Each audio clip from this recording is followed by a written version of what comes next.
Normally 90% चंद्र राशीपासूनच पाहायचं. आणि मग तत्व सेम असणं हे जास्ती चांगलं. म्हणजे अगदी जास्ती चांगलं. असेल तर म्हणजे 5 असेल तर 9 पाहिजे किंवा 1 पाहिजे. एक पाहिजे. अच्छा. आणि मग इतर ग्रह सपोर्टिव्ह आहेत की नाही ते बघायचंच आहे. पण सुरुवातीला एक पहिला नंबर समसप्तकातला येतो आणि दुसरा नवपंचमातला येतो, की जेणेकरून त्यांचे मतभेद कमी होतील.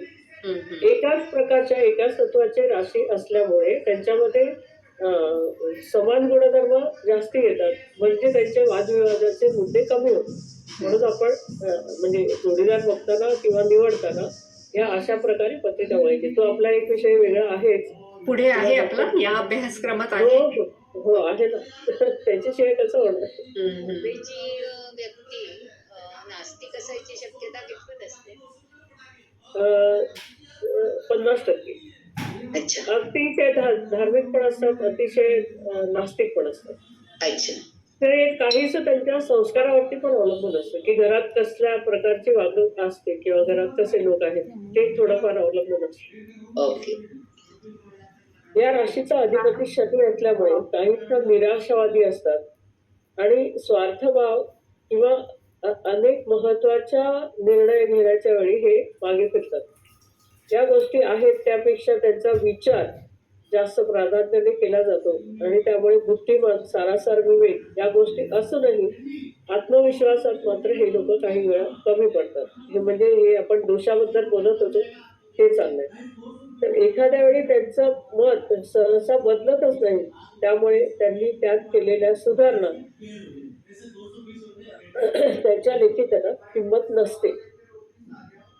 यामुळे त्यांचे काही जवळचे लोक मगाशी म्हटलं तसं की ते नाराज होऊ शकतात, दूर जाऊ शकतात, तुटू शकतं त्यांचं रिलेशन. कारण संकटाच्या वेळी योग्य मदत मिळाली नाही तर मग आपला अंदाज चुकतो आणि त्यामुळे ते हा जो दोष त्यांचा आहे तो त्रासदायक ठरू शकतो. कुंभ राशी काटकसरी आहे वगैरे वगैरे. हे म्हणजे हे मकरेच्या बाबतीत जसं बोललं होतं की कंजूस वाटण्या इतपत ते काटकसरी असतात. तेव्हाही मी म्हटलं होतं की त्यांना त्या एक पैल जी जोडली त्यांनी जी कमवली त्याची जाणीव असते आणि त्यामुळे ते खर्च करताना खूप विचारपूर्वक करतात.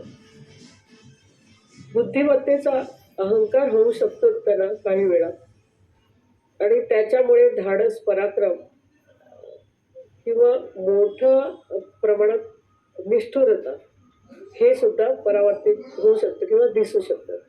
यांचा हट्ट आणि दुराग्रह हे अनेक संकटांना आमंत्रण देणारा ठरतो. हा त्यांचा एक दोष किंवा दुर्गुण आहे. नोकरी, आता आरोग्य आणि नोकरी. आरोग्यामध्ये बंद कर आवाज, आवाज कमी कर. 2 मिनिटं.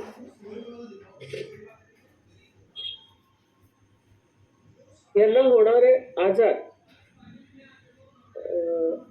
याचा अंमल पोटरीवरती असतो, काफ मसल्स होते. त्यामुळे पायात गोळा येणं हा सगळ्यात मोठा आणि सामान्यपणे खूप प्रमाणात दिसणारा आजार आहे. पाय दुखणं, संधिवात, वातविकार, मज्जातंतूंचे विकार, रक्तदोष, अशक्तपणा, त्वचारोग आणि दातविषयक तक्रारी हे त्यांचे संभाव्य आणि प्रमुख आजार. तर व्यवसायामध्ये कोणत्याही बौद्धिक व्यवसाय हे त्यांना सहजपणे अट्रॅक्ट करतं. संशोधन क्षेत्र हे त्यांच्यासाठी निवडलेलं क्षेत्र आहे किंवा प्रशासक, कायदा, सार्वजनिक कामं, आंतरराष्ट्रीय व्यापारी कंपनीतील नोकरी, हवामान खातं हे त्यांचे महत्वाचे व्यवसायाची किंवा कामाची ठिकाणं झाली. आता मध्ये आपलं बोलणं झाल्यामुळे इतर प्रश्नांची गरज नाही आणि वेळही झाले. बिंदूर मॅडमचा वर्ग घेतील. या मॅडम आहात? बिंदूर मॅडम आहे ना, बोला. मला आज सगळ्यांचं फोटो आणि सगळ्यांना बघून बरं वाटलं. चला, श्री गणेशाय नमः. गुरुभ्यो नमः. माझ्या सर्व गुरूंना वंदन करते आणि आपण क्लास सुरू करूया. मागच्या वेळेस आपण मी एक शंका विचारणार का? कशाची शंका कोणाला विचारायची? आपल्या गणिताबद्दल. नाही, आता नाही. शंका आता विचारायच्या नाहीत.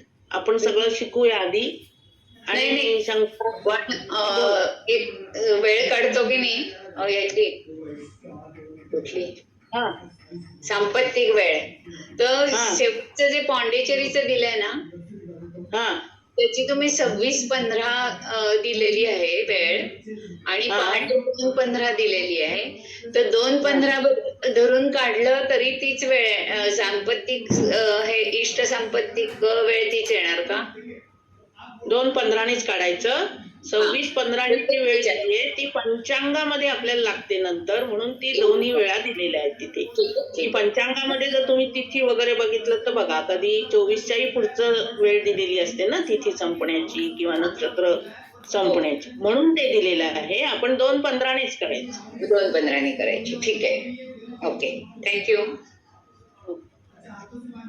तर हे नकोय मला, येणांश आत्ता नाहीये. मी आधी त्यांचं हे घेते आहे. बरोबर. भाव स्पष्ट करण्यामध्ये प्रथम भाव आधी घेऊयात. तिथे ऐनांश जेव्हा येतील तेव्हा मग मी ऐनांशाबद्दल त्यांना सांगणार. हा. कारण मागच्या वेळेस आपण बघितलं की इष्ट सांपत्तिक वेळ आली की मग पुढे आपल्याला काय करायचं त्या इष्ट सांपत्तिक वेळेचं, असं आपण बघितलं होतं. आणि त्याच्यासाठी आपल्याला अक्षांश बघायचे असतात. अक्षांश इथे जे आपण लिहिलेले असतात, आपण जेव्हा सुरुवातीलाच किंवा जे तुम्हाला मी सॉल्व्ह करण्यासाठी वेगवेगळे 4-5 दिलेली आहेत, त्याच्यामध्ये सुद्धा तुम्ही बघितलं असेल तर आवाज कमी जन्मस्थळ, करणार आहे. जन्मवेळ, TV बंद जन्म कर. ठिकाण, बंद कर TV जन्म आवाज. तारीख आणि त्याच्यावर अक्षांश, रेखांश आणि रेखांतर असं सगळं जी ज्योतिष सोबतीमध्ये पहिल्या 9 पानापासून 23 पानापर्यंत तुम्हाला आपल्या बाराखडीनुसार म्हणजे आपल्या मुळाक्षरानुसार जे दिलेलं असतं त्याच्यानुसार आपण शोधून ते दिले. आणि त्याच्या बाजूला मी पान नंबर पण तुम्हाला दिले की कुठल्या पानावर हे तुम्हाला मिळेल असं आपण दिलं होतं. तर तिथे जी आपण ही माहिती लिहितो त्याच्यामध्ये आपण अक्षांश लिहितो, रेखांश लिहितो आणि रेखांतरही लिहून घेतो, ज्योतिष सोबतीत दिलेलं आहे ते. आणि मग त्याच्यावरून आपण जी इष्ट सांपत्तिक वेळ काढली तिचा उपयोग आपल्याला करायचा आहे.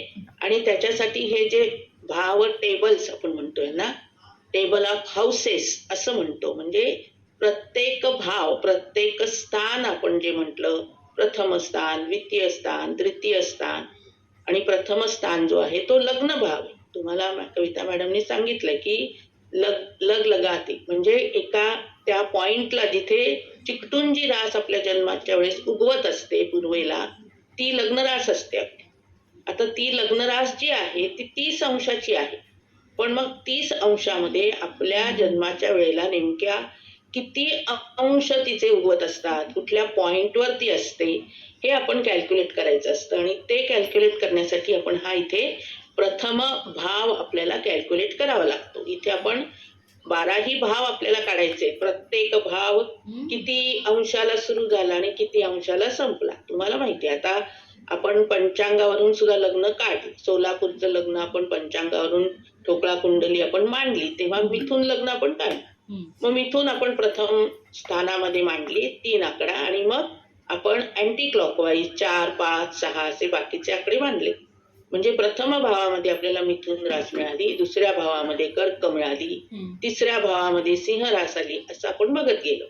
मग ते जे भाव आहेत ती कर्क रास जी दुसऱ्या भावात असेल तर ती किती अंशापासून किती अंशापर्यंत आहे, हे सगळं जे कॅल्क्युलेशन आपल्याला करायचं आहे ते कॅल्क्युलेशन आता आपण शिकणार आहोत. तर आता इथे आपल्याला प्रथम आधी लग्न भाव आपण काढणार आहोत. पंचांगावरून सुद्धा आपण लग्न कसं काढायचं ते बघितलेलं आहे. आणि आता इथे आपण हे आणखीन सूक्ष्मामध्ये जाऊन त्याचं उत्तर आपण शोधणार आहोत. तर आता इथे आपल्याला त्याच्यासाठी इथे जे भाव दिलेले असतात ते उत्तर अक्षांशाचे भाव दिलेले असतात.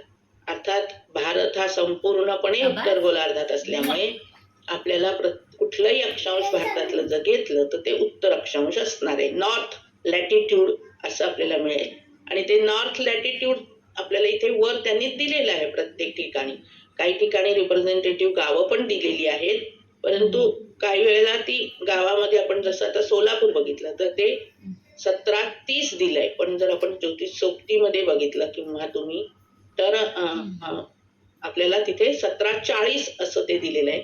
त्यामुळे आपण 17:30 पेक्षा जास्त असल्यामुळे, परंतु 18 मग 30 पेक्षा जास्त 40 असल्यामुळे आपण त्याची राऊंड अप फिगर केली आणि आपण 18 अंश अक्षांश नॉर्थ म्हणजे 18 लॅटिट्यूड नॉर्थ या पानावरचं आपल्याला बघायचं. आता या पानावर सुद्धा जिथे 18 अक्षांश दिलेले आहेत तिथे आपल्याला 4 पानं मिळतात, कारण आपल्याला 0 ते 24 असं जायचं आहे. त्यामुळे 0 ते 24 पर्यंत असल्यामुळे आपण ते त्या प्रमाणामध्ये आपण ते धरणार आहोत आणि म्हणून आपण त्याच्यामध्ये आपली जी सांपत्तिक वेळ आलेली आहे ती वेळ आपल्याला ज्या कॉलम मध्ये मिळते ते पान आपण बघणार आहोत. तर आता इथे आपल्याला आपली जी सोलापूरचं पहिलं जे गणित आहे त्याच्यामध्ये जन्मस्थळ सोलापूर आहे, जन्मतारीख 6 एप्रिल आहे आणि जन्मवेळ 11 वाजताची आहे. या तिन्ही गोष्टींवरून आपण ही सांपत्तिक वेळ कॅल्क्युलेट केली जी आहे 23 hours बंद कर TV. 42 minutes and 44 बंद seconds. करून टाक टीव्ही. 23 तास 32 मिनिटं आणि किती आवाज 44 वाढवतोय? सेकंद. ही आपली घड्याळातली वेळ नाही आपल्याला त्याचा माहिती. आवाज वाढतो. तर ही वेळ आपण घड्याळातल्या वेळेवर वेगवेगळे संस्कार करून ही नक्षत्र वेळ काढली आहे, म्हणजे नक्षत्राशी संबंधित वेळ काढलेली आहे आणि त्यामुळे आपण इथे ही वेळ जी आहे ती 23 तास 32 मिनिटं 44 सेकंद जी आली ते वेळेनुसार आपल्याला. आता इथे जर तुम्ही कॉलम बघितले मागच्या वेळेस पण आपण स्पष्ट केलं आहे की ह्या कॉलम मध्ये पहिला जो कॉलम आहे तो ST म्हणजे सायड्रल टाइम, सांपत्तिक वेळ म्हणजे सायड्रल टाइम. तर सायड्रल टाइम त्यांनी इथे दिलेले आहेत तुम्हाला प्रत्येक याच्यामध्ये या ज्योतिष सोबतीमध्ये. आणि आपल्याला इथे आता पान नंबर 88 मागच्या वेळेस आपण बघितलं होतं पण आता सुद्धा तुम्ही बघा तर पान नंबर 88 आपल्याला काढायला लागेल, जिथे वर आपल्याला लिहिलेले दिसतील लॅटिट्यूड नॉर्थ 18.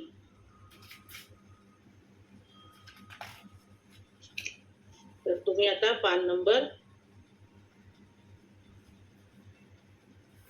88 काढा, 88 पेज मिळालं. हा. 88 पेज वर बघा तुम्ही. आपण हे पान एवढ्यासाठी घेतलं कारण आपली जी सांपत्तिक वेळ आहे ती 23 तास आहे, 23 hours आहे. आणि इथे जर तुम्ही वर बघितले तर 2 कॉलम्स तुम्हाला दिसत आहेत. तिथे लिहिलंय की SID म्हणजे सायड्रल टाइम, तिथे त्याने लिहिलं पहिल्या कॉलम मध्ये 16 to 20 आणि दुसऱ्या कॉलम मध्ये लिहिलंय 20 to 24 म्हणजे 20 to 24 मध्ये आपली 23 येणार. म्हणून आपण तो कॉलम आता आपल्याला बघावा लागेल, त्यात शोधावं लागेल आपल्याला. आता मागच्या वेळेस सुद्धा आपण असं बघितलं की हे जो ST म्हणजे सॅन्ड्रल टाइम जो दिलाय तो HM म्हणजे आवर्स आणि मिनिट मध्ये दिलाय, तास आणि मिनिट मध्ये दिलाय, सेकंद तिथे दिले नाही. तर आपण आता इथे तास आणि मिनिट मध्ये जे दिलंय ते 5-5 मिनिटाच्या अंतराने दिलंय. 20 दिलंय, मग त्याच्यानंतर 20-5, मग 20-10, 20-15 म्हणजे 5च्या अंतराने हे दिलेले आहे. त्यामुळे ही 5 मिनिटाच्या अंतरातलं किती फरक आहे तो आपल्याला बघायचा आहे आणि मग आपली जी सांपत्तिक वेळ आली आहे त्यातला तो फरक आपण मध्ये कुठे आहे ते बघून आपण ते कॅल्क्युलेशन करणार. तर ते कसं आता आपण करणार तर हे बघा इथे कसं होईल आपल्याला की आपली जी सांपत्तिक वेळ आहे ती 23-32 आहे सेकंद. आपण सध्या ठेवूया 23 आणि 23-32 23 तास आणि 32 मिनिटं म्हणजे ती 23-30 पेक्षा जास्त आहे आणि 23-35 पेक्षा कमी आहे किंवा 23-32 आणि 23-35 या 2-5 मिनिटाच्या ह्याच्या रेंजच्या मध्ये आहे कुठेतरी. म्हणजे ड्युरेशन जे आहे ते 23-30 ते 23-35 5 मिनिटाचं, त्या ड्युरेशनच्या मिडल कुठेतरी आपल्याला 23 hours आणि 32 minutes मिळणार. मॅडम हे 44 सेकंद आपण राऊंड नाही करत म्हणजे 44 सेकंड नाही आता किंवा 33 नाही मिनिटं नाही आपण करायचं. घेतोय नाही राऊंड अप नाही करत, पुढे ओके. घेतोय ना आपण ओके. राऊंड अप नाही करायचे. फक्त आपल्याला इथे कोणते 2 बघायचे हे बघण्यासाठी आपण इथे फक्त तास मिनिटाचा किंवा फक्त मिनिटाचा विचार तुम्ही केला तरी तुम्हाला लक्षात येईल. 23 तास तर आपण बघितले, 23 तास आपण शोधतो. त्याच्यानंतर 32 मिनिटं आणि 35 आपल्याला दिली आहेत म्हणजे 32 हे 30 आणि 35च्या मध्ये 32 30 पेक्षा जास्त 30 31 32 34 आणि 35 असं होईल. त्यामुळे आपल्याला 30 आणि 35 हे दोन 5 मिनिटाचे जे भाव इथे दिले आहेत, पहिला भाव फक्त आपण बघतोय, त्याचा विचार आपल्याला करायचा आहे. आता इथपर्यंत सगळ्यांना कळलं का? हो. हो कळलं. हा, मग आता आपल्याला भाव बघायचा, तर मग आपण आता आधी त्याच्यासाठी 5 मिनिटं म्हणजे 5 गुणिले जर 60 केले तर 300 सेकंद झाले. सेकंदामध्ये जर 5 मिनिटं आपण जर कन्वर्ट केले 5 into 60 तर आपल्याला 300 सेकंड्स मिळाले. म्हणजे इथे जो भाव दिलेला आहे तो आपल्याला त्याच्या 300 सेकंड्स मध्ये आपल्याला किती फरक आहे तो आपल्याला काढता येईल. मॅडम आता जरा रिपीट आपल्याला- करा प्लीज, जस्ट मिस्ड आउट. हा, 5 मिनिटं म्हणजे 300 सेकंड्स एवढंच बरोबर. 5 मिनिटं म्हणजे 5 गुणिले 60 बरोबर 300 सेकंड्स. हा. बरोबर आहे. आता आपण इथे बघणार आहोत की आपली जी वेळ आहे ती 23 तास 32 मिनिटं आणि 44 सेकंद आहे. बरोबर आहे. इथे राऊंड अप बरोबर. आपण नाही करणार आहोत कारण आपण त्याचाही विचार करणार.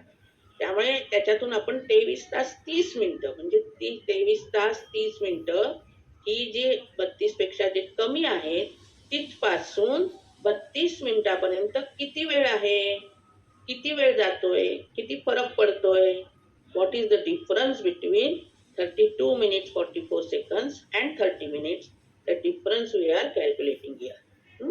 So 32 44 मधून 30 40 वजा केले, 30 मिनिट्स वजा केले, 30 मिनिट्स आणि 0 सेकंड्स आहेत तिथे, तर आपल्याला काय उत्तर मिळालं बघा. तिथे तुम्हाला दिसतंय की 44 2 minus मिनिट 0 44. 1 मिनिट का 2 मिनिट्स? 2 मिनिट्स. हा, 44 minus 0 44 आणि 32 minus 32 मिनिट्स म्हणजे फरक झाला. 23 minus 23 तर 0च येणार आहे. त्यामुळे इथे फरक किती आला आपल्याला 30 पासून 2 मिनिटं 44 सेकंद. म्हणजे जी लोअर लिमिट आपण घेतली 23:30 त्या भावापासून आपल्याला 2 minutes 44 seconds पुढे गेलेला भाव आहे हे आपल्याला इथे कळतं की तो जो फरक आहे तो जो आहे आपली जी इष्ट सांपत्तिक वेळ and the lower limit which we have considered here, the difference between that sidereal time and that lower limit here is 2 minutes and 44 seconds. सगळ्यांना कळलं हे? हो. हो मॅडम परत एक्सप्लेन करा ना, नाही कळलं. तुमच्या कागदावर कुठे लिहिलं हे? लिहिलंय ना राईट साईडला बघा. तुम्ही माझ्या मते ना लिहून घेत जा असं मी दरवेळेस सांगते तुम्हाला. 44 सेकंद. ओके तुमच्या हाती लिहिलेलं पुढे समोर राहतं ना तुमच्या. Okay okay. म्हणजे इथे डिस्प्लेवर बघण्यापेक्षा आपल्या पेपरवर बघणं सोपं जातं. तर 2 मिनिटं 44 सेकंद हा डिफरन्स आला. म्हणजे इथे लक्षात हे ठेवायचं जी काही आपली इष्ट सांपत्तिक वेळ येईल त्याच्यामधून जे लोअर लिमिट आपण इथे घेतो, 2 याचा विचार करतो ना आपण 5 मिनिटाच्या, एक 23:30 आणि 23:35. याच्यामध्ये लोअर काय आहे तर 23:30 ते आपण या आपल्या येणाऱ्या सांपत्तिक वेळेमधून मायनस करायचं आणि डिफरन्स काढायचा. हे तर कळलं सगळ्यांना? कळलं. आता बघा आपण 300 सेकंड्स घेतले. आपण इथे सुद्धा हे 2 minutes 44 सेकंड्सचा सेकंड मध्ये कन्वर्ट करू. 2 मिनिट्सला 60 ने मल्टिप्लाय केलं तर 120 सेकंड्स आले. त्यात हे वरचे 44 सेकंड्स आपण ऍड केले म्हणजे टोटल डिफरन्स आपला इथे जो आलाय तो 164 सेकंड्स आला. बरोबर? म्हणजे आता परत एकदा रिपीट करते हा, मिनिट लक्ष द्या. आपण काय केलं पहिल्यांदा इष्ट सांपत्तिक वेळ जी कॅल्क्युलेट केली ती आली. त्याच्यानंतर आपण अक्षांश बघितले, लॅटिट्यूड त्याचे काय आहे ते बघितले आणि मग त्या लॅटिट्यूड नॉर्थ लॅटिट्यूडचं पेज आपण बघितलं. आता इथे लॅटिट्यूड आले 70 40 ते आपण राऊंड अप केले आणि 18 घेतले आणि 18चं आपण पान बघितलं आणि मग त्या पानावरून आपल्याला आता इथे इष्ट सांपत्तिक वेळ जी आहे त्याच्यानुसार आपण ते पान इथे सर्च करून बघून आपण शोधून काढलं. आता आपल्याला 23:32 आहे म्हणजे जी इष्ट सांपत्तिक वेळ आहे त्यातली जी मिनिट्स आहेत ती नेमक्या कोणत्या 2 5 मिनिट्सच्या रेंजमध्ये येतात ते आपण बघायचं. बरोबर. दुसरी स्टेप की ते दोन कोणत्या रेंजमध्ये येतात ते बघायचं आपल्याला. मग ती रेंज आपल्याला कळली एकदा की त्याच्यापेक्षा एक कमी आणि त्याच्यापेक्षा एक पुढचं असं घेतलं 5 मिनिटाचं की ती रेंज मिळाली. जशी इथे आपल्याला 23:30 आणि 23:35 अशी मिळाली. मग आपल्याला त्याचा भाव बघायचा. पण त्याच्या आधी आपल्याला काय करायचंय तर त्या इष्ट सांपत्तिक वेळेमधून त्याची जी लोअर रेंज आहे ती आपण मायनस करून तो डिफरन्स आपण काढायचा की 30 मिनिट्स पासून 32 मिनिट्स अँड 44 सेकंड्स पर्यंत जायला किती डिफरन्स आहे तो आपण काढला. 2 मिनिट्स 44 सेकंड्स चे आपण सेकंड्स केले. इथपर्यंत कळलं सगळ्यांना? हो हो हो हो. आता पुढे बघूया. आता आपण लेफ्ट साइड बघा.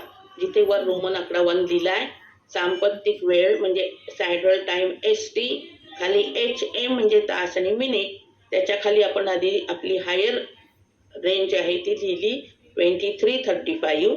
त्याच्या खाली आपण 23:30 ही लोअर रेंज लिहिली. त्याचा जर आपण डिफरन्स काढला तर 5 मिनिटं मिळेल. 35 35 मिनिट्सचे आपण सेकंड्स लिहिले तिथे 300 सेकंड्स. आणि हे जे कॅल्क्युलेट केलेले 164 सेकंड्स आहेत ते त्याच्या खाली आपण लिहिले. याचा अर्थ काय तर जे 23:35चा जो भाव आहे त्याच्यातून 23:30चा भाव आपण मायनस केला की आपल्याला त्या दोन भावांमध्ये किती अंश कला फरक आहे ते कळेल. म्हणजे 5 मिनिटासाठी किती फरक पडला. 23:30ला मिथून इथे आता आपल्याला रास पण बघायची आहे. तर ती जी काही रास आहे त्याचे जे काही अंश कला आहेत त्याच्यापेक्षा 35चे अंश कला जास्त आहे. मॅडम हे 23:35चं 30142 कुठे आलंय? सांगते ना, अजून सांगितलं नाही मी. अजून जे सांगते ते ऐक. तर ते भावामधला जो फरक आहे 300चा तो आपण काढलाय. आता आपण भाव बघूया. आता आपल्याला 23:35 कुठे बघायचं ते कळलंय का सगळ्यांना? हो हो ते कळलं. पण एक भाव 5 मिनिट टिकत असतो का? म्हणजे 5 मिनिट टिकत नाही. त्यांनी इथे कॅल्क्युलेशन करण्यासाठी 5-5 मिनिटाच्या अंतराचे दिले. अगदी सगळे डायरेक्ट प्रत्येक मिनिट सेकंदचा दिला नाही आपल्याला. अच्छा, एक स्लॉट म्हणून घेतलाय 5 मिनिट. हा, जसं आपण पण हे ज्योतिषशास्त्रामध्ये घेतलंय का पंचांगात पण असंच असतं? म्हणजे नाही, पंचांगामध्ये आपल्याला 24 तासाचं असतं ना. सकाळी 5:30चे ग्रह असतात आणि तिथे. बरं, हे पुस्तकात दिलेलं आहे 5 मिनिटाचं. हा, इथे हे जे हाऊस ऑफ टेबल्स आपल्याला वापरायला दिले त्यात सोपं जावं म्हणून आपल्याला इथे 5-5 मिनिटाची दिली. हे 23:35ला 1.42 आणि 30ला 0.34 दिसलंय. हे 3 कुठून आलं ते कळलं नाही. हा, बरोबर सांगते. तर आता आपण इथे 23:35ला आपण बघितलं तर त्याच्या आता त्यांनी म्हटलं तसं पुन्हा 142 दिसते. तर 1 काय आहे तर 1 डिग्री आहे. 42 काय आहे तर 42 मिनिट्स आहे. म्हणजे 1°42 कला आहे. बरोबर. आता आपल्याला तिथे रास लिहायची. कोणत्या राशीत आहेत 1°42 कला, कोणतं लग्न चालू आहे ते बघायचं. तर त्याच्यासाठी बाजूला चिन्ह दिलंय. दिसतंय तुम्हाला चिन्ह तिथे 23:30च्या इथे? काहीतरी दिसतंय ते कळत नाहीये काही. कळत नाहीये. बरं, मग मोठं करा तुम्ही, नाहीतर घे वापरा आणि बघा. तर ती चिन्ह आहे ती इंटरनॅशनल चिन्ह आहे जी आपल्याला पंचांगामध्ये राशीची दिलेली आहेत. किंवा याच्या सुरुवातीला 30 पेजच्या 29 पेजवर बघा त्यांनी दिलेली आहे ती चिन्ह आपल्याला. नाही तर आपल्याला ते चिन्ह कळलं नाही तर आपण वरची रास बघायची. वर राशीचं नाव दिलंय. काय नाव दिलंय वर बघा. फर्स्ट 1च्या खाली काय दिलंय? वृषभ. बरोबर. मग ते वृषभेचं जे चिन्ह आहे ते तिथे दाखवलं. अच्छा. म्हणजे ते गोल आहे तो वृषभेचा बैल आहे त्याची 2 शिंग असं साधारण ते घेतलंय. त्याच्यानंतर बघा कुठेतरी चिन्ह बदलतं. कुठे बदलतंय? खाली बघत गेलं तर 24ला 21-25 21-25ला बदल. 21-25च्या बाजूला चिन्ह दुसरं दिसतंय. तिथे 2 लाईन्स दिसत आहेत तुम्हाला. 2 सारखं वाटतंय हो, मिथून. हा, ते ती मिथून आहे. ती जुळी भावंड दाखवण्यासाठी ते मिथून ते 2 दाखवतात. नाही, मला नाही हे कळलं. मला नाही इथे कळलं. काय कळलं नाही? चिन्ह कुठे बदललं 21-25 दिसतायत का नाही? 20 20 पासून तर बघत या खाली खाली. हो 21 ओके 21-25 ला हा ते 2 रोमन हा 2 ही दिसते रोमन याच्यासाठी बरोबर. ते जे चिन्ह आहे ते मिथुन राशीचं चिन्ह आहे. ओके वृषभ आणि वृषभेच्या नंतरची रास कोणती येणार? नाही कळलं तर असं लक्षात ठेवा. मिथुन वर वृषभ आहे ना, मग वृषभेनंतरची पुढची रास कोणती? मिथून. हा म्हणून ते मिथुन. ओके. मॅडम इथे ज्या राशी अंश कलाविकला घेतल्या या पंचांगातून घेतल्या आहेत का? नाही हे भाव आहेत. ओके 3-0-1-42. हा म्हणजे इथे बघा 21-25 ही जेव्हा नक्षत्र वेळ असेल तेव्हा ती हा. मिथुन राशी तिथे उगवतीये पूर्व दिशेला. ती 0-17. हे कुठे दिलेलं आहे? भाव आणि वेळ वेगळी असते का म्हणजे? पुढे बाजूला ऍक्च्युली हे जरा कन्फ्युजिंग हे कळत नाही ऍक्च्युली. म्हणजे काय कळत नाही? 21-25 किंवा 21-30 या सगळ्या ज्या एंट्रीज आहेत त्याच्याभोवती 1, 2, 3, 4, 5, 6 या 6 राशी दाखवल्यात. तर आता एक्झॅक्टली 6 राशी नाही 6 भाव. हा 6 भाव ओके 6 भाव दाखवल्यात. पण हे कुठे काय चेंज होतं ते कळतच नाहीये. आणि भाव म्हणजे काय? म्हणजे भाव म्हणजे स्थान. 12 भाव शिकताय ना तुम्ही आता सध्या. मग त्यातले 6 दाखवले असं? हा मग पुढचे 6चे पौणे सांगितलं ना, त्याच्या समोरचा आहे तो 7 त्याचे 6 म्हणजे पहिल्याच्या समोर 7वा, दुसऱ्याच्या समोर 8वा, तिसऱ्याच्या समोर 9वा, चौथ्याच्या समोर 10वा, 5व्याच्या समोर 11वा आणि 6व्याच्या समोर 12वा. म्हणजे 6चे 12 भाव होतात. समोरच्या राशी कळतील ना. समजा मिथून लग्न असेल तर समोर कोणती राशी येईल सप्तमात? तिथून 7वी म्हणजे मिथून पुढे 7 मोजायच्या. 9 म्हणजे धनु येईल. धनु बरोबर आहे. म्हणजे कळतंय ना की पहिली लग्नात जर मिथून असेल तर सप्तमात धनुरास असणार. हे कळतंय की नाही आपल्याला? मॅडम एक सांगू का जरा प्रज्ञा बोलते. हा. ते कन्फ्युजन होतंय ना, म्हणजे हे भाव स्पष्ट करतोय म्हणजे नेमकं काय हे कळत नाहीये. तर जसे आपण पंचांगात ग्रह स्पष्ट करतो ना, तसेच जे 12 भाव आहेत ते सुद्धा स्पष्ट करतोय आता आपण. असा विचार करा म्हणजे मग लक्षात येईल की नेमका कोणता भाव कोणत्या राशीला सुरू होतोय आणि कसं होतंय. म्हणजे त्याबद्दल थोडं कन्फ्युजन होतंय. भाव काय म्हटलं सगळ्यांना बाकीच्या आता जे मॅडम बोलल्या तिथे मॅडम ते कळलं का? नाही कळत. भाव म्हणजे स्थान म्हणजे म्हणायचं. हा भाव म्हणजे म्हणजे स्थान. जे आपण पत्रिकेमध्ये जे 12 भाव बघतो ना, प्रत्येक भावावरून काय काय बघायचं हे आपण बघतोय. हा पण जसे ग्रह आपण स्पष्ट करतो, लग्न म्हणजे ग्रह स्पष्ट करणं हे सुद्धा पुढे येईल. पण पंचांगात तुम्हाला 5.5 जे ग्रह दिसतायत की नाही सगळ्यांना, की रवी कोणत्या राशीत आहे, किती डिग्रीज वरती आहे, हे आपल्याला पंचांगामध्ये दिसतं की 5:30 वाजता भारतामध्ये या ठिकाणी असे ग्रह आहेत. चंद्र नेमका कोणत्या राशीत आहे हे आपल्याला दिसतं. तशा पद्धतीने नेमकं कोणता भाव किती डिग्रीज वरती सुरू होतो आहे हे सुद्धा आपल्याला बघावं लागतं. ते आता आपण शिकतो आहे की हे भाव कसे स्पष्ट करायचे आहेत.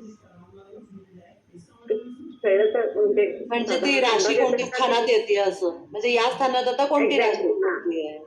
म्हणजे अर्थ असा आहे का की पहिला भाव जो आहे अंशावर तो त्याच्यामध्ये पहिला भाव जो आहे त्याच्यामध्ये वृषभ रास आणि 23-30च्या पुढे आपल्याला दिसतंय ना की काय दिसतंय 0.34 म्हणजे 0 डिग्रीज आणि 34 मिनिट. तर त्याचं काय कोरिलेशन आहे? 0 डिग्रीज आणि 34 मिनिटचं काय कोरिलेशन आहे? 0 डिग्रीज ना, म्हणजे जी कर्क आता तिथे बघा तिथे चिन्ह बदलतंय पुन्हा म्हणजे कर्क येते. मिथून झाल्यानंतर पुढची जी येते ती कर्क रास येते. करता येते बरोबर. हा म्हणजे इथे 23-30 ला कर्क रास उगवायला सुरुवात झाली आणि ती 0 अंश आणि 34 कला इतकी उगवली आहे. शून्यापासून उगवेल ना. पण वृषभ नंतर तर मिथून येईल ना. वृषभ नंतर मिथून यायला पाहिजे ना. वृषभ नंतर मिथून यायला पाहिजे. मिथून 21-25 ला आली. मिथून ना इकडे आकडा दिसला म्हणून. बरं 21-25 ला मिथून सुरू झाली, ती 23-25 ला संपली. ओके. आणि 23-30 ला कर्क सुरू झाली. पुढे चिन्ह बदललंय ना. झाली. ओके. कर्क सुरू झाली. आणि मग 23-30 मध्ये कर्केचा 34 मिनिट्स असं झालं का? 0 डिग्रीज आणि 0 डिग्री आणि 34 मिनिट. 0 डिग्री आणि 34 इथं कर्क आली का? कर्कात. पण हे सगळं लग्न स्थानात होतंय का म्हणजे का असं हो, लग्न स्थान बरोबर. हा, म्हणजे सकाळच्या म्हणजे जन्माच्या वेळानंतर हे अशा कंडिशन्स बदलत जातील, तसे तसे भाव बदलत जातील. पण हे चिन्ह तर वृषभ राशीचं आहे ना. म्हणजे हे प्रथम भावात ना. म्हणजे वेळ प्रथम भाव वृषभ रास जे आहे, जेव्हा ती सांपत्तिक वेळ असेल ती 20 येईल तेव्हा ती वृषभ असेल. म्हणजे तेव्हा जन्मवेळ थोडी वेगळी असेल ना. हो. वेळ बदलेल तसा भाव बदलेल. हे बघा, जी सांपत्तिक वेळ आपण काढली ती इथे जन्मवेळ कितीची आहे? सकाळी 11 बरोबर. हो. हा, मग आता ही जी जन्मवेळ सकाळी 11 आहे सोलापूरला आणि 6 एप्रिललाच, तेव्हा आपली सांपत्तिक वेळ आपण काढली ती 23-32 आली बरोबर. बरोबर आहे. हा, पण आता हीच जी जन्मवेळ 11च्या ऐवजी कमी कमी म्हणजे 10 झाली, नंतर 9 झाली, 8 झाली, 7 झाली, असं जर होत गेलं तर हे 23 पेक्षा कमी कमी येत जाईल की नाही. हो. हा, मग असं जेव्हा 20 येईल उत्तर तेव्हा वृषभ चालू असेल. ओके. अच्छा. हा? हो. परंतु जेव्हा ती 21-25 येईल आपली जर समजा इष्ट सांपत्तिक वेळ त्या कुठल्या तरी जन्मवेळेला, तर तेव्हा मिथून चालू होईल. बरं. हे कळलं. तर संपलेली असेल 30 अंश. वर बघा, त्या मिथुनेच्या वर जर तुम्ही बघितलं तर 28-59 म्हणजे जवळजवळ 29 अंश वृद्धी दाखवतो. म्हणजे 30 अंशाची पहिली रास संपली की दुसरी चालू होणार ना. बरोबर. हा. आता कळलं. आणि इथे 4 रोज आहेत. एक म्हणजे हा दुसरा भाव का तिसरा भाव? ओके. हा, ते नंतर आता बघू. जसं पहिला भाव झाला की पहिला भाव आपण संपला पहिल्या की दुसरा भावाचा भाव विचार होईल. करतोय. ओके. हा. 83 पानावरच चाललंय ना. हो. हा, मग 23-35 कुठल्या रो मध्ये आहे? मी फार गोंधळून गेले. 23-35 कुठे बघायचं? 88 पानावर 20 ते 24 आता कॉलम दिसतोय मोठा. कुठला कॉलम? दुसरा. 20 ते 24 असं सुरुवात लिहिली आहे. दोन मोठे स्तंभ आहेत ना, त्याच्यातला उजवीकडचा स्तंभ. हा, त्यामध्ये खाली बघत या 20 पासून 23 शोधा. तो स्लॉट शोधायचा. पहिलं जे लिहिले ना ST 20 खालून दुसरा आयत बघ. हा, खालून 23-35 मिळाले का एकदाचे? मिळाले एकदाच ते. गणित फार कच्च आहे त्यामुळे गणित फार कच्च आहे. इथे तर फक्त बघायचंय, अजून तर गणित केलंच नाहीये. काही नाहीये. म्हणून मी तुम्हाला नेहमी सांगते की जे मी पाठवते ना तेव्हा ते 88 पान काढा. तुम्ही जरासा आधी थोडा अभ्यास करा ना, कारण मग काय होतं, थोडा अभ्यास केल्याशिवाय तुम्हाला एकदम नाही कळत. मग ऍक्च्युली मॅडम ना, ह्याचं प्रिंट खूप लहान आहे ना, त्यामुळे ते चिन्ह बदललंय वगैरे हे लक्षात यायला हो बघा, आता माझी सगळी ऑपरेशन डोळ्याची झालेली आहे तरी मी बघतीये. आता तुम्हाला आता म्हणजे काय बघायचं हे माहिती असेल तर आपण बघू शकतो. नसेल माहिती तर मग सरळ तुम्ही एखादं भिंग घेऊन बसा आणि बघा. पण बघा, हे ना मॅडम, खरं म्हणजे तुम्ही ते पाठवलं ते वाचलं सगळं, पण कन्फ्युजनच जास्त झालं. मी भिंग घेऊनच बसले. आता तुम्ही एक्सपिरियन्स असतं ते कळतं. नाही, तुम्हाला कळलं नाही ना तर तुम्ही प्रज्ञाला पण विचारा. प्रज्ञा इथे आपल्या टाइम झोन मध्ये आहे, ती सांगेल तुम्हाला त्याच्या वेळी. ओके. लगेच क्लॅरिफाय तिच्याकडनं व्हॉट्सअप करा आणि करून घेत जा. ओके. हो बरोबर. अजून एक असिस्टंट आमचा आहे ऑलरेडी पुण्यात. ती इंडियात राहत असल्यामुळे तुम्हाला वेळोवेळी उत्तर देऊ शकते. सकाळची वाट बघायला नको. हो ना, माझ्यासाठी त्यांना टाइम लिमिट येतं थोडंसं, नाही म्हटलं तरी तुमच्या रात्री 8 नंतरच फोन करा असं मी म्हणते. मग त्यांची झोपायची माझी वेळ असते. बरोबर आहे. तुम्ही त्यांना विचारा काही आढळलं तर. बरं, आता हे आपल्याला सगळ्यांना कळलं का? सांगता येणार पण तरी मी नक्की प्रयत्न करेन करून. नाही, नक्की सांगता येईल. चला, हो पुढे 23-30 बघा, त्याच्या पुढे चिन्ह आहे ते कर्क राशीचं चिन्ह आहे. बरोबर. आणि मग 0 आणि 34, 0 अंश आणि 34 कला. आता बघा इथे मी वर राशी, अंश, कला, विकला असं लिहिलंय, हो की नाही?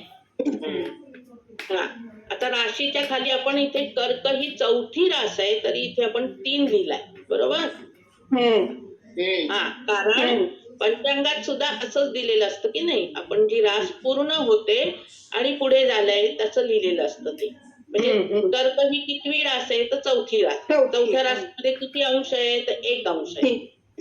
हा, म्हणून चौथी रास म्हणजे 3 पूर्ण झाली आणि चौथी चालू, म्हणून इथे 3 आकडा म्हणजे जो कर्क 4 आहे त्याच्या आधीचा आकडा आपण लिहिला इथे.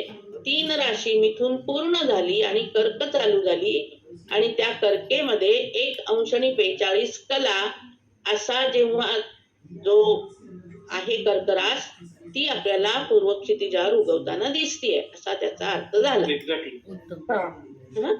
कळलं आता सगळ्यांना? हो. अर्थ नाही कळला तेवढं लक्षात ठेवा की जी रास इथे दिसती आपल्याला, आपण वरपासून बघत आलो.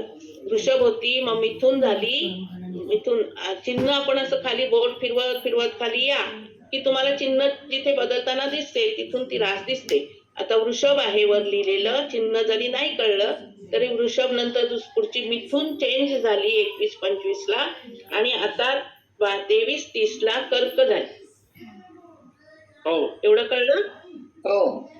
हा, आता कर्क ही चौथी रास, चौथी चालू आहे म्हणजे किती पूर्ण झाल्या? 3 पूर्ण झाल्या. म्हणून इथे 3 आकडा लिहिला. आलं लक्षात? म्हणजे नोट्स लिहून ठेवा. इथे मी लिहिलेलं पण आहे कर्क चालू म्हणजे 3 राशी पूर्ण असं लिहिलंय वर मी. म्हणजे मग तुम्ही तुमच्या नोट्स साठी म्हणून सर पटकन एक वाक्य असं लिहून ठेवत जा की म्हणजे तुम्ही परत बघता तेव्हा लक्षात येईल तुमच्या.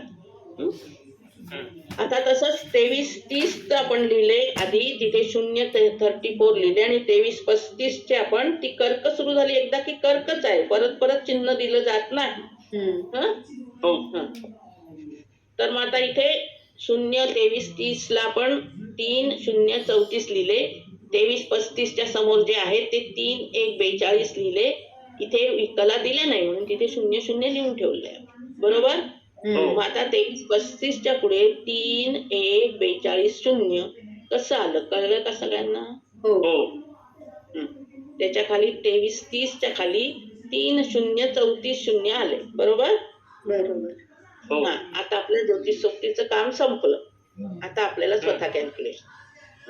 आता याची वजाबाकी करायची, मायनस करायची, डिफरन्स काढायचा 5 मिनिटासाठीचा. म्हणून 0-0 0 राहील. 42 - 34 केले 8 आले. 1 - 0 1 आला. मग तो डिफरन्स जो आपण सर्कल केलाय तो किती आला डिफरन्स? 1 अंश आणि 8 कला, 1 डिग्री आणि 8 मिनिट्स. बरोबर. आता ह्या 1 डिग्री 8 मिनिट्सचे आपण डिग्री मिनिट्स केले म्हणजे कला केल्या. 1 अंश म्हणजे 60 अधिक 8 म्हणजे 68 कला. मी पुढे बरोबर त्या स्क्वेअर मध्ये लिहिलंय बघा 68 कला. बरोबर झाले. हे कितीसाठी आहे? 300 सेकंद साठी. आणि आता आपल्याला कॅल्क्युलेट कितीसाठी करायचंय तर आपला डिफरन्स आला 164 सेकंद. आता या 100 सेकंद मध्ये तो जर 68 कला जात असेल भाव तर आपल्याला किंवा ती रास पुढे पुढे आपण जसं पृथ्वी फिरेल तशी तशी भाव रास जसं सूर्य उगवतो तशी ती रास उगवताना पुढे पुढे जाईल ना, सरकेल की नाही. तर तशी ती किती सरकली आहे तर ती 5 मिनिटामध्ये 1 अंश 8 कला पुढे गेली आहे. मग आता 164 साठी किती गेली ते कोणीतरी मदत. हे बंद करा, आवाज येतोय. ऑडिओ बंद करा. आलं आता इथपर्यंत लक्षात आलं? 68 पर्यंत. आता आपल्याला पुढे बघा राईट साइडला कॅल्क्युलेशन्स लिहिली आहेत. हम्म. हा इथे आपल्याला कॅल्क्युलेटरचा वापर करून हे गणित सोडवायचं. आपल्याला आता इथे त्रैराशिक मांडायचं की 300 सेकंदाला जर 68 कला तर 164 सेकंदाला किती. म्हणजे काय करायला लागेल, आपण जेव्हा त्रैराशिक मांडतो तेव्हा 164 डिवायडेड बाय 300 मल्टिप्लाइड बाय 68 असं कर. मग 164 डिवायडेड बाय 300 हा जो आहे त्याचं आपण कॅल्क्युलेटर मध्ये काढून बघा काय आहे त्यांचं. 0.54 येत आहे. 0.546666 आता येतं ना पुढे. हम्म. मग आता आपल्याला तेवढं सगळं न घेता आपण 4च डिजिट्स घेऊन गणित करूया. पुढे कॅल्क्युलेशन साठी तुम्ही सगळंच तसं ठेवून पुढे कॅल्क्युलेट केलं तरी चालतं, काही एखाद्या कलांचा फरक येतो. तर आता बघा इथे 6 असल्यामुळे आपण 6 7 घेतले, 5 4 6 7 घेतले, दिसताय. आता त्याने आपण 68 ला मल्टिप्लाय करा. कॅल्क्युलेटर मध्ये जे आलं त्याला 68 ने मल्टिप्लाय. 37.1756. हा 37.1756 आलं. दिसतंय तुम्हाला तिथे पेपरवर. हो. हो. आता या कला आल्या ना, कारण 68 कला आहेत म्हणजे ह्या पण कला आल्या. म्हणजे 164 सेकंदासाठीचा डिफरन्स 37 पॉइंट पुढे जो काही फ्रॅक्शन आहे तितक्या कला. आता आपल्याला इथे फ्रॅक्शन ठेवता येत नाही कारण आपण कला विकलाने गणित सोडवतो. मग तो फ्रॅक्शन आहे त्याला आपल्याला 60 ने मल्टिप्लाय करावं लागतं. कारण 60 विकला म्हणजे एक कला, 16 सेकंड्स म्हणजे 1 मिनिट. म्हणून इथे 0.1756 हा जो फ्रॅक्शन आहे त्याला आपण 60 ने मल्टिप्लाय करू. तुम्ही कॅल्क्युलेटर मध्ये असं करू शकता, जे उत्तर तुमचं येतं ना 37.1756 त्यात -37 करायचे किंवा तुम्हाला 1756 मिळतात आणि मग त्या 17.1756 ला 60 ने मल्टिप्लाय करायचं. मग काय उत्तर येतं बघा. 10.536. हो बरोबर 10.536 आलं. 10.536. हा आता याचे परत विकला किंवा जो काही पुढचा पार्ट आहे तो आपण करत नाही. मग आता इथे कसं करेल, राऊंड अप करायचं. काय राऊंड अप होईल सांगा. निम्म्यापेक्षा जास्त आहे म्हणून एक ऍड करायचं. हा बरोबर 0.53 आहे म्हणजे ते 0.550 पेक्षा जास्त आहेत म्हणून आपण तिथे एक ऍड केला. मग 11 विकला आल्या. मग फरक आपल्याला उत्तर मिळालं 37 कला आणि 11 विकला.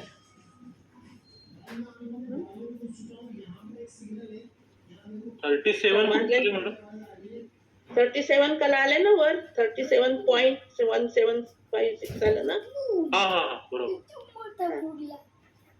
म्हणजे त्या 37 कला झाल्या आणि जो फ्रॅक्शन आहे ते 11 विकला झाले.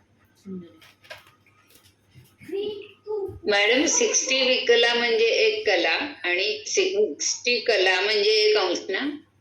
बरोबर. हा आणि 30 अंश म्हणजे एक रास. ओके 30 अंश म्हणजे एक रास.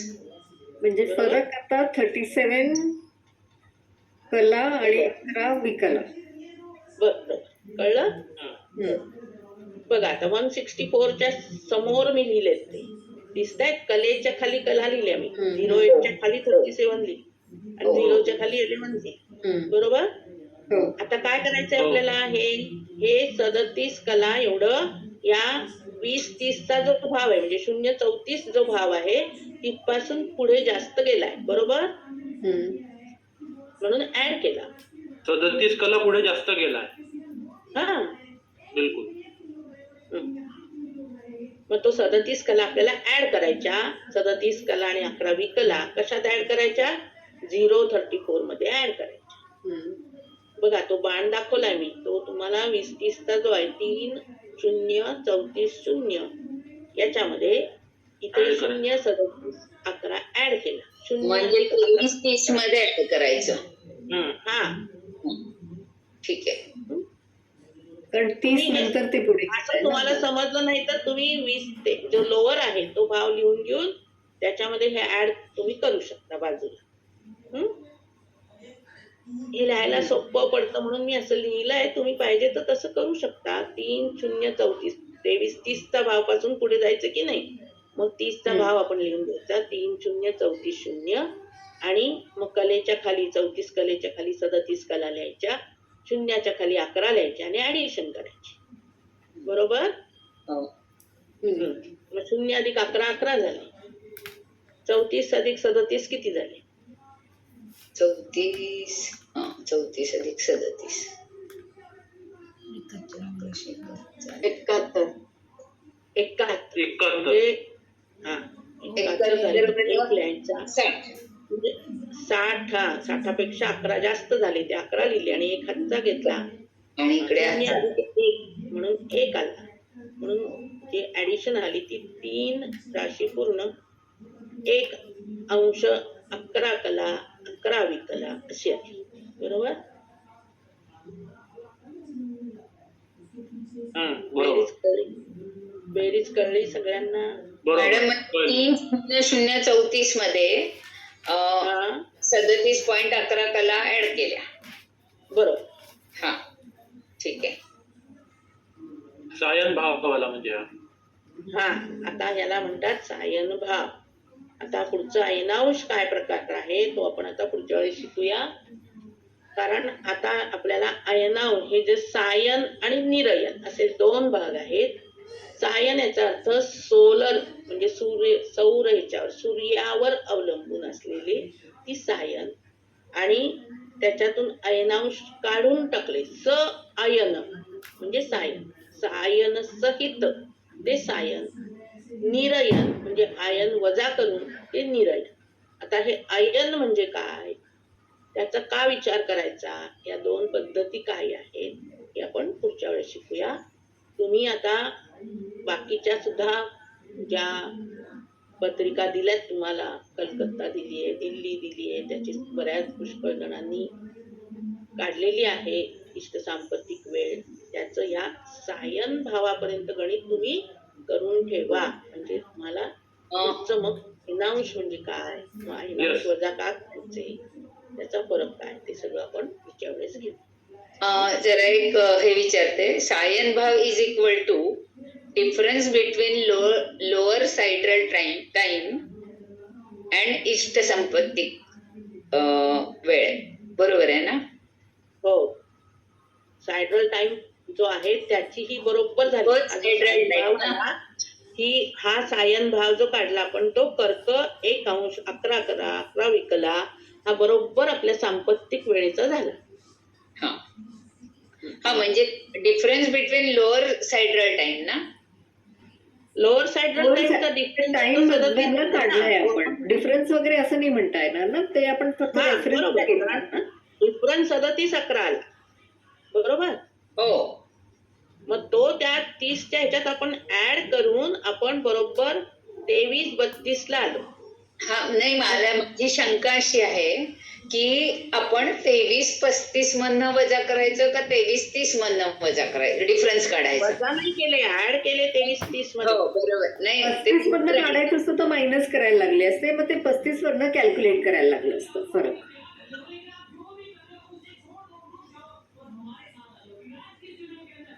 मायनस करून बघा काय येतं उत्तर, सांगा मला.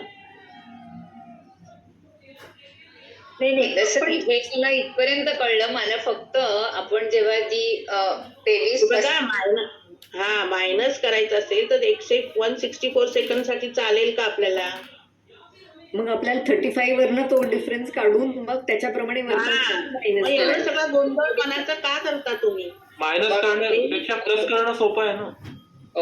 23 30 पासून पुढे आपल्याला जायचंय 2 मिनिटं 44 सेकंद.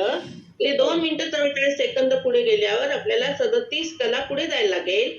त्या 37 कला पुढे गेलेल्या आपण त्या 23 30 त्या ह्याच्यात मिळवल्या की 23 30 ला जर तो 0 अंश असेल तर 23 32 44 या आपल्या सांपत्तिक वेळेला तो 1 अंश 11 कला 11वी कला असेल. बरोबर. म्हणजे डिफरन्स बिटवीन सायड्रल टाइम आणि इष्ट सांपत्तिक वेळ नाही. सायड्रल टाइम म्हणजे करेक्शन केलंय आपण ते. सायन भाव म्हणजे म्हणजे प्रत्येक मिनिटासाठी सायकल टाइम दिलेला नाहीये, त्यांनी 5-5 मिनिटांचे इंटरव्ह्यू दिलाय आणि we are somewhere in between. मग ते जो जवळचा असेल कॅल्क्युलेट कसं करायचं म्हणून ही मेथड आहे. जो जवळचा सेंट्रल टाइम असेल त्यातला आणि इष्ट संपत्तिक वेळेतला डिफरन्स काढायचा. बरोबर. हा पुढे ओके. आपण का करतोय ते आपल्याला कारण ते टेबल मध्ये नाहीये. आपलं एक्झॅक्ट जे आहे ते टेबल मध्ये नाहीये.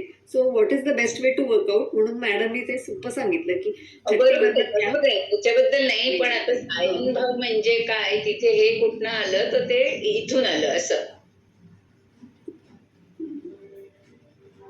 ठीक आहे, मला कळलं.